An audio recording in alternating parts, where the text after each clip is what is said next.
Hey everyone, welcome to Reddit Readout. Today we are checking out Malicious Compliance. Story 1. Very strange breakfast order. So I work as the manager of a kitchen that is a part of a larger business, think convenience store.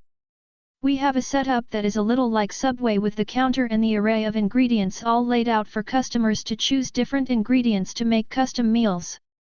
During breakfast, we offer bowls that can have a base of scrambled eggs, biscuits and gravy, or yogurt. An old man comes in to order food. This guy is old enough that he's sort of slowed down, for lack of a better description. He is ordering food for what I can only assume are two people, and not himself. To the malicious part, where I want to offer some clarification. I am realizing as this guy is ordering and offering some small talk in the same interaction, that he probably should not be the one getting food for someone else, but rather the other way around.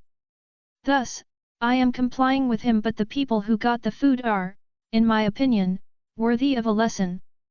Both of these meals are similar, but not exactly the same. They both start with scrambled eggs. After that, things get strange. When we get to the part where toppings are selected for the bowls, he clearly starts choosing ingredients that would be appropriate for a yogurt parfait, not scrambled eggs.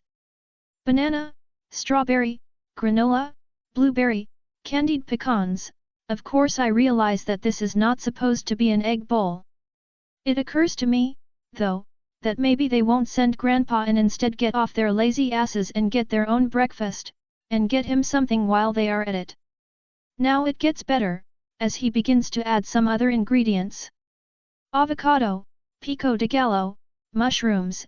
At this point I am certain that this guy is very confused. The other bowl has a healthy dose of flax seeds, chia seeds, sunflower seeds, pumpkin seeds. It looks like bird food. I am concerned for him to drive a vehicle to where he is going, actually. He takes his monstrosities and thanks me, saying as he leaves that it's no fun getting old. Story 2.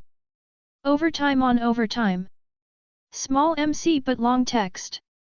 TLDR, HR messed up overtime pay, boss tell me to just add it later on. Get paid overtime on my overtime. Happened a few weeks ago. In a company of 3K employees, only 2 to 3% are paid by the hour. So most of the time HR forget about us when they implement new systems. Normally overtime must be approved in advance by the superior. There was a paid national holiday, but because of the nature of my specific work I had to come in anyway. It was approved and all was normal until I checked my pay slip. Normal week is 40h, thus paid holiday is 8h. Overtime is 1.5x normal hours. We do our timesheet day by day. So I put Monday 8h holiday and 8h worked overtime, rest of the week the same, 8h each. On my pay slip they paid 40h regular and the 8h holiday, so I was missing the overtime part. I sent an email to HR to see what's up and the reply was that since it was holiday I couldn't possibly be working, so the system doesn't allow for overtime on said days. At that point I went to see my boss and explained the situation. Why can't I put hours worked on holiday if I must work, and why, if I couldn't be working, they still paid me regular hours? Makes no sense, and we have 10 paid holiday per year, so it's a recurrent issue. I also presented the point in our national legislation that said I was right, holiday must be included in the initial 40h, so anything extra is overtime. We just came out of a 1.5-year battle with HR because they didn't took overtime in calculation for our vacations. My boss didn't want to start again so soon, so he asked how many hours we are talking. 8h, but only the overtime part, so 4 actual hours. He told me to just put these hours this week and for next times to put 16h on a work day and no time worked on holiday to not break the system. So I did just that. Normally I would have to take a part of Friday off to not do overtime, but he told me to put it this week, so it was like approval to me. So I did 40h and put those 4h in overtime. The following week he asked me about it with a smile, telling me I see what you did there. Not much, but I did get a few extra bucks out of it. Story 3. You want me to join the war, okay? This is a story I was told by my paternal grandfather about his great-grandfather. My great-great-great-grandfather, GGG. This man's lifespan alone is impressive, 1858 to 1950. He was a little kid during the disastrous war against Prussia in 1864 and lived through both world wars. Living through so many wars against Germany, it's no surprise that this man really came to dislike Germans. This was very clear already during WW1, where he was apparently very outspoken all the time about how he thought the Germans should be handled and what he would do to them if Denmark hadn't been neutral. Eventually it became irritating for his family that the old man kept ranting about this, so he was told by his wife, either you prove what you say, and join the war, or shut up about it. The old man thought this was a good idea and complied. He apparently wrote letters to embassies and enlistment offices for multiple countries, including Canada, UK, US and France. Even the French Foreign Legion. He offered them all his services and wished to join the fight. Sadly for him, it seems none of them wanted to accept this 60-year-old man. But his family were obviously horrified that he had actually made the attempt. What if he had been accepted? My grandfather said that for the rest of the old man's life, when they brought it up at family gatherings as that dumb thing he did, he would always say, "She told me to." Story 4. Stop getting charged bag fees at stores you shop for at work. Fine, I'll buy reusable bags and drive 3x as far, which you'll pay for my mileage on. I mean, title really says it all. I work for a company that part of my weekly tasks is to go shop for a specific snack each week for upwards of 50 people, and the snack rotates on a 20-week cycle. Some weeks are difficult to get, can only get the specific snack at a store like Trader Joe's, vs most weeks I can drive to the Safeway that's within a half-mile of my work. I've had a lot more on my plate in the last year, and so I switched over to pickup orders since it's free for orders over $30, and like I said, I'm shopping for 50 people worth of snacks. For context, I live in Colorado, which earlier this year passed a law that requires grocery stores to charge a 10-cent fee for plastic or paper bags. These fees are automatically added to my pickup orders, and my company gets charged about 20 cents, $1 each week on just bags. My boss, regional head, sends me an email today that the people in charge of looking over the credit card charges want me to stop using plastic bags because of the fees, and buy reusable bags so we stop being charged. She's annoyed too and has my back and is gonna talk with her boss, the national head of our department, over it. Here's where my malicious compliance is gonna come in. I called the local Safeway. Their policy won't let me use the reusable bags on pickup orders, so I can't go there anymore. But the local King Soopers, Kroger, will let me use them, but they're over 3x the distance, which is why I haven't gone there often in the past. So on the company card, I bought their most expensive non-insulated reusable bag, which was $15 each, and I got 3 of them, so that I have enough to do each week without using any plastic bags.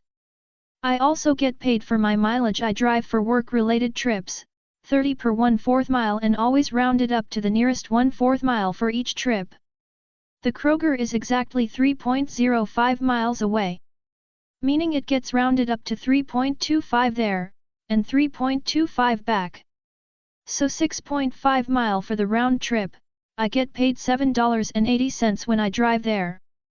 Vs the Safeway is 0.65 miles away, so I get paid for a 1.5 mile round trip there, $1.80. I'm also on the clock for these trips, so I'm getting paid my normal wages on top of the mileage. They're also paying me that extra money, instead of paying the store. So I'll gladly take the extra $24 each month in my pocket so they can save 80 cents on plastic bags. TLDR, job doesn't want me using plastic bags since they get charged 10 for each. So I bought $45 worth of reusable bags, and I'm driving over 3x as far to go to a store that'll take them, so they'll pay me an extra $24 each month to avoid their 10 cents bag fee. Edit, spelling/grammar, also originally said the wrong level my boss's bosses at since we had recent promotions. Story 5. The only time I've ever heard of someone getting in trouble for doing more than required. This turned out to be much longer than I thought it would, especially for a first-timer, but I hope you find it worth it. Many years ago, I worked at a company that manufactured medical and scientific testing machines, think shakers, small centrifuges, etc. I originally started there as a machinist, until I hurt my knee at work, 8 years and 5 surgeries later, and it's still not fixed. After my injury, I switched over to the assembly side because that was more accommodating for my new limitations. Long story short, I was very good at my job, coming up with new ways to streamline several processes, new ways to assemble various things quicker than before, generally doing more work than my job description called for. And even having the temerity to prove the engineers wrong on multiple occasions. With everything I could do, I knew it would require the company to hire at least 3 people to replace me should I leave. It was announced one day that the assembly manager, AM, was leaving that job, whether for another position within the company or the company altogether, I don't recall, and anyone who was interested could apply for it, with the promise that inside personnel would have the inside track over outside applicants. I put together my resume and went for it. The son-in-law of the company's owner was doing the interviews, which I aced.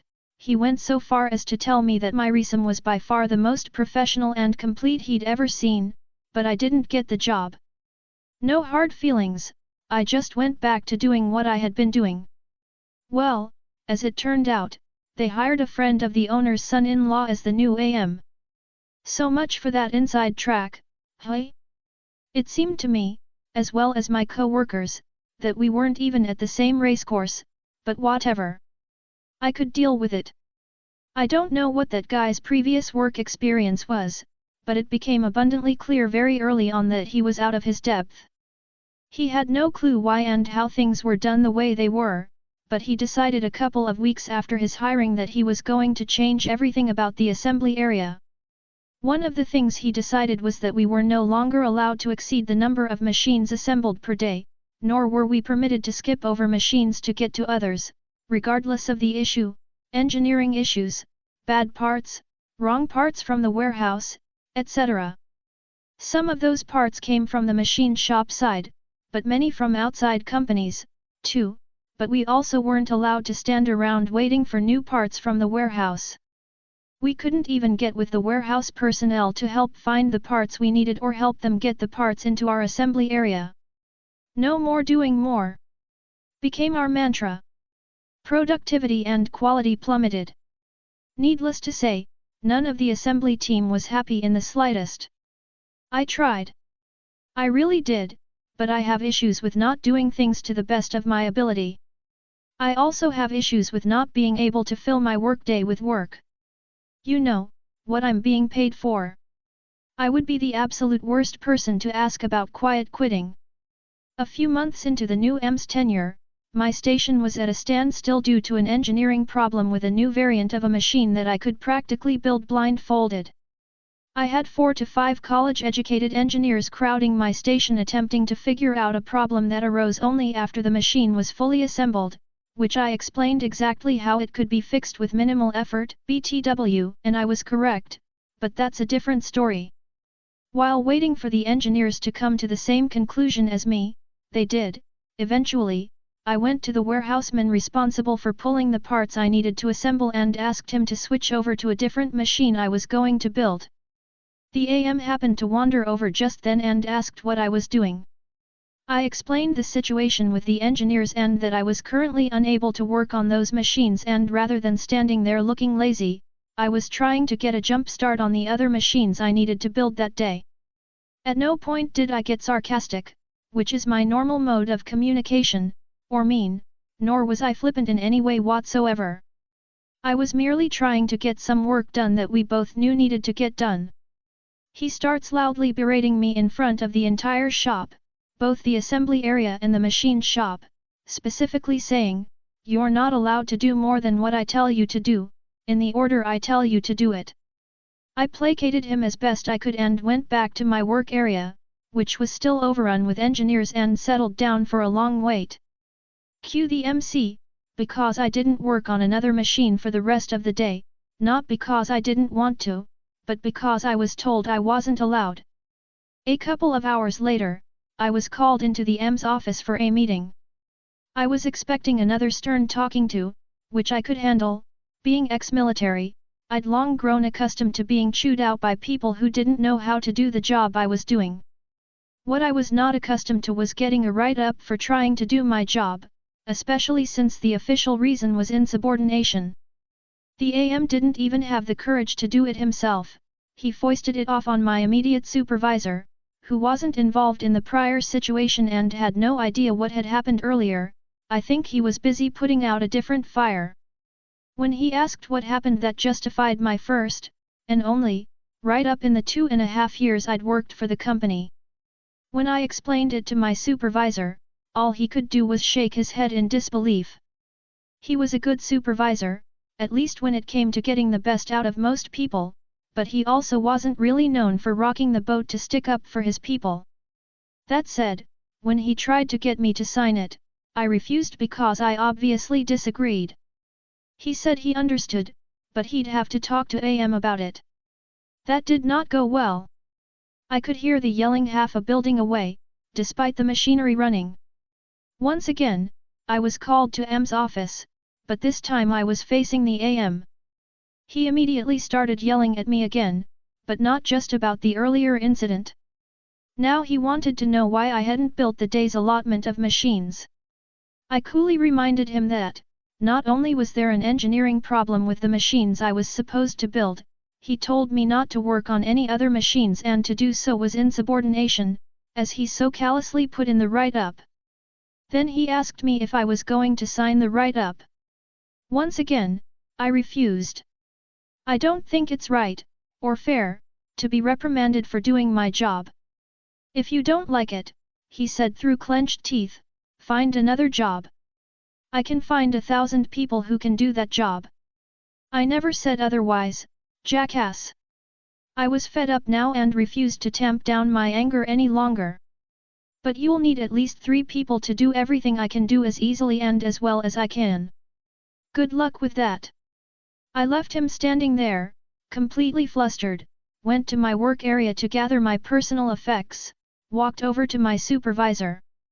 I informed him that I was going home and would like to use my accrued PTO and vacation time for the next 2 weeks. He told me it was no problem and as he was approving my request, I let him know that I was also giving my 2-week notice and wouldn't be back. He shook my hand and wished me well in my future endeavors. I did the same and left.